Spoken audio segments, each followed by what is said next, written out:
NTPC company और जो यहाँ सहायक उसका एमडीओ है त्रिवेणी सैनिक कंपनी, जब उसका देखा कि मेरा काम स्मूथली चल रहा है तो इन लोग को बंद कर दिया गया, क्योंकि बिजनेस व्यापारी करने के लिए आया है। विधायक जी के पहल के द्वारा क्या क्या काम अभी तक हुआ है? कुछ प्रोग्रेस में है या फिर वहीं पे अटका है? दीदी बोली है तो खुलबे करेगा, फैक्ट्री खुलबे करेगा और दीदी को भी जिताएंगे, सहायता दी है। कितनी तकलीफें हुई आप लोग को गारमेंट फैक्ट्री बंद होने से? बहुत तकलीफ हुई, घर द्वार सब चला गया, कुछ भी नहीं बचा हुआ। चुनाव के टाइम पे ये सब कर रहे हैं, पहले क्यों नहीं किया गया ये सब? 2004 से आंदोलन करके 3,80,000 से लेकर के मैंने 15 लाख रुपया प्रति एकड़ जमीन का करवाया। यहाँ पर अभी नया पार्टी JVK कौन पार्टी आया है, उनके नेता बोलते हैं कि विस्थापन का मामला सब सारा, बहुत लच्छेदार भाषण देते हैं। विस्थापन का बात करता है, क्यों नहीं धरना प्रदर्शन किया, क्यों नहीं आंदोलन करता है, क्यों नहीं कंपनी के खिलाफ में उतरता है? खाली विस्थापन की बातें करने के लिए है। पूरा परिवार को जेल भेजने का काम किया, राज बदल करने का काम किया, लेकिन हम डरने वाले में से नहीं है। जो लेकर के आएगा बाहरी लोगों को,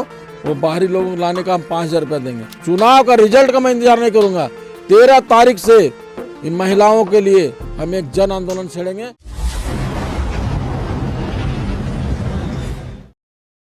झारखंड के पूर्व कृषि मंत्री योगेंद्र साव जी हैं हमारे साथ। झारखंड में चुनाव का महापर्व चल रहा है। दादा, सबसे पहले तो जोहार।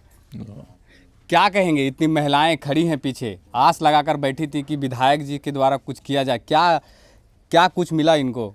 देखिए, ये गारमेंट यूनिट का मामला है, जो सिलाई सेंटर यहाँ खुला हुआ था सिकरी में, तो उसी से रिलेटेड है। और कंपनी जो है सो आप जानते हैं कि एनटीपीसी कंपनी और जो यहाँ सहायक उसका एमडीओ है त्रिवेणी सैनिक कंपनी, इन लोग जब ज़रूरत रहता है आदमी का तो उस समय मतलब लोभ दे करके काम कराती है। इस्तेमाल किया गया। उसी तरह से इन महिलाओं को जो है यहाँ पर एक माहौल बनाने के लिए हम रोज़गार दे रहे हैं, और इस तरह से यूनिट खोल करके इन लोग को रोज़गार से जोड़ा गया। लेकिन जब उसका देखा कि मेरा काम स्मूथली चल रहा है तो इन लोग को बंद कर दिया गया, क्योंकि बिजनेस व्यापारी करने के लिए आया है। तो ऐसा नहीं चलने देंगे। यहाँ पर महिलाओं को जो है, जो यूनिट को सबसे पहले खुलवाने की बात है। अभी ये 8,000 रुपया सारे महिलाओं को जो यूनिट में इन्वॉल्व थे, जो रोज़गार से, उनको देना शुरू किया है। कुछ लोगों को दिया है, बाकी बहुत सारे लोगों को नहीं दिया है। तो 8 तारीख का डेडलाइन है, 8 तारीख को नहीं करें, चूँकि चुनावी माहौल चल रहा है। और चुनाव के बाद ये नहीं कि हम काउंटिंग का इंतज़ार करेंगे कि 23 तारीख को काउंटिंग है। 13 तारीख को इलेक्शन होगा। 13 तारीख के बाद 15 तारीख को, अगर 8 तारीख को नहीं किया तो 13 तारीख को निश्चित रूप से एक बड़ा आंदोलन का रूपरेखा हम तय करेंगे।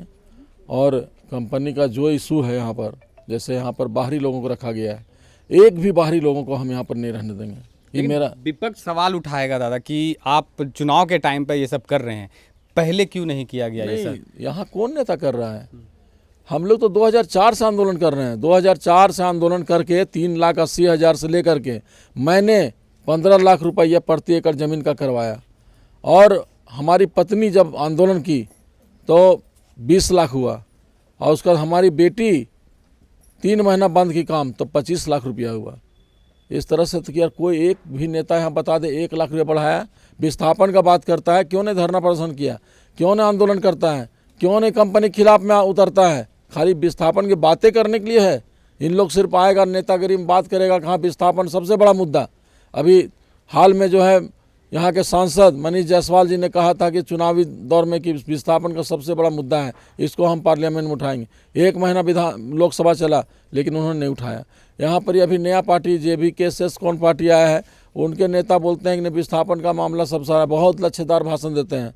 लेकिन सड़क पर भी तो कीजिए, जनता को करके दिखाइए ना भाई। आंदोलन कीजिए, धरना कीजिए, पर्सन माइंस बंद कराइए, ट्रांसपोर्टिंग बंद कराइए। उसके बाद महिलाओं का इशू है, यहाँ गारमेंट यूनिट का मामला है, या ज़मीन का मामला है, गरमजरवा ज़मीन का मामला है, लोगों को रैयती ज़मीन का जो RFCT LLR एक्ट 2013 के तहत ज़मीन का मुआवजा देने के बाद रिहेबिलिटेशन, रीसेटलमेंट, कई मुद्दे यहाँ पर है। वन अधिकार अधिनियम का मामला है। तो ये सब बोलने से नहीं होता। जो इन लोग बोल रहा है मैंने 2004 से किया है, जिसका परिणाम ये है कि हम लोग को राज बदल रहे, जेल गए, सैकड़ों केस खाए। मेरी पत्नी एक सीधी सादी थी, चिरूडी में धरना दी, और धरना देने वो तो विधायक बनी तो विधायक का टेस्ट भी नहीं ले पाई। और वो जो है सो धरना दिया, उसको जेल भेज दिया गया। और उस सीधी सादी महिला को तड़ी पार जो कि स्मूथली काम कर सके, कन्वेयर बेल्ट का यहाँ काम कर सके। उस समय मेरा भय था, मेरा डर से जो है सो कुंडिलबागी में ही सारा मटेरियल खाली कराया जाता था, एक भी काम इधर नहीं होता था। लेकिन इन लोग सैकड़ों करोड़ रुपया खर्च करके, 1-2 करोड़ नहीं, सैकड़ों करोड़ रुपया खर्च करके इन लोग जो है सो हम लोग को, यहाँ तक कि जुडिशियरी को भी मैनेज किया गया। चीफ सेक्रेटरी उस समय तत्कालीन चीफ सेक्रेटरी और डीजीपी और एसपी, डीएसपी और डीसी, इस सब को मैनेज करके सैकड़ों करोड़ रुपया खर्च किया गया हमको सिर्फ डैमेज करने के लिए। और हम लोग को एक मामूली केस में राजबदर किया गया। और जब बेल हाई कोर्ट से हुआ तो सुप्रीम कोर्ट से बेल हम लोग को कैंसिल किया गया। और उसके बाद निर्मला देवी के साथ साथ सूद में हमको भी भेज दिया गया जेल। पूरे फैमिली को मतलब डैमेज करने की कोशिश की गई। सूद में हमको भेज दिया गया, और ब्याज में मेरा बेटा जो अंकित राजा है उसको भी भेज दिया गया। पूरा परिवार को जेल भेजने का काम किया, राजबदर करने का काम किया। लेकिन हम डरने वाले में से नहीं हैं। मैं यहाँ बाय बॉर्न हूँ, मैं धरती पुत्र यहाँ का हूँ। जितना इस मिट्टी से मेरा लगाव है, प्यार है, उतना कोई बाहरी लीडर से नहीं हो सकता है। इसलिए जनता जवाब देने को तैयार है। और चुनाव का रिजल्ट का मैं इंतजार नहीं करूँगा। 13 तारीख से इन महिलाओं के लिए हम एक जन आंदोलन छेड़ेंगे। और महिलाओं को जो है इन लोग का हर काम जो है, और गारमेंट यूनिट को खुलवाने के लिए जितना से हो सके क्रांति हम करेंगे। और दूसरा चीज़ है कि यहाँ पर जो बाहरी लोग हैं, जितना भी है, बाहरी लोग को यहाँ से भगाएंगे। और यहाँ पर जो बाहरी लोगों को मेरे सामने लेकर मेरा यहाँ स्थानीय लोगों को ज़्यादा प्रेफरेंस दिया जाएगा, ये कहना है जी। समाधान हमने जो लेकर के आएगा बाहरी लोगों को, वो बाहरी लोगों को लाने का हम 5,000 रुपया देंगे। और हम महिलाओं से झाड़ू लेकर के एक जन आंदोलन करेंगे। और यहाँ पर जितने बाहरी लोग हैं, चाहे ड्राइवर हो, चाहे ऑपरेटर हो, चाहे अफसर हो, अधिकारी हो, सबको यहाँ पर 13 माइल में पूरा एक चलिए, वो तो बात की बात है। जब आप अगर फिर से अगर आप चुन के आते हैं, वो तो अभी जनता तय करेगी क्या करना। महिलाएं हैं हमारे साथ, हम उनसे समझेंगे कि क्या रहा और उनकी जो समस्याएं थी वो कैसे दूर हुआ। फिलहाल हम इनसे बात करने की कोशिश करेंगे। क्या हुआ था? हम लोग को डिप्टी मतलब चाहिए, यूनिट खोलने का चाहिए हम लोग को। और हम लोग तो उनका साथ है ये हैं, और दिलाएंगे भी और देर भी रहे हैं। लेकिन विधायक जी के पहल से कुछ हुआ? जो अगर इनकी बात करेंगे हम गारमेंट फैक्ट्री की, तो विधायक जी के पहल के द्वारा क्या क्या काम अभी तक हुआ है? कुछ प्रोग्रेस में है या फिर वहीं पे अटका है? हाँ, नहीं हुआ है, कुछ काम हुआ है, काम तो हो रहा है कुछ। काफ़ी दिनों से आप लोग उस चीज़ को देख रहे थे कि कब गारमेंट का फैक्ट्री खुलेगा, क्या कहेंगे?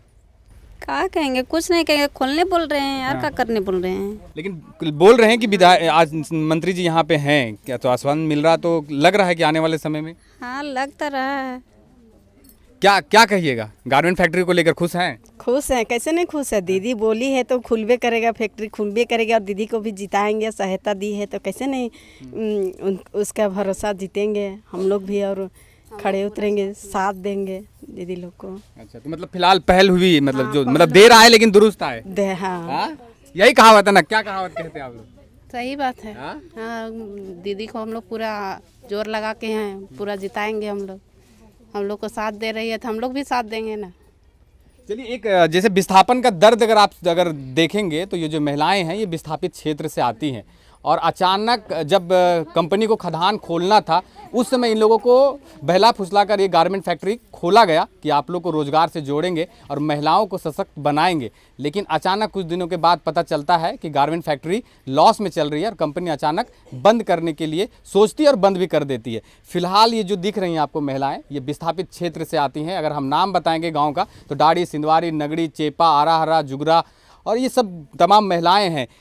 कितनी तकलीफें हुई आप लोग को गारमेंट फैक्ट्री बंद होने से? बहुत तकलीफ हुई, बहुत तकलीफ हुई। घर द्वार सब चला गया, कुछ भी नहीं बचा हुआ है।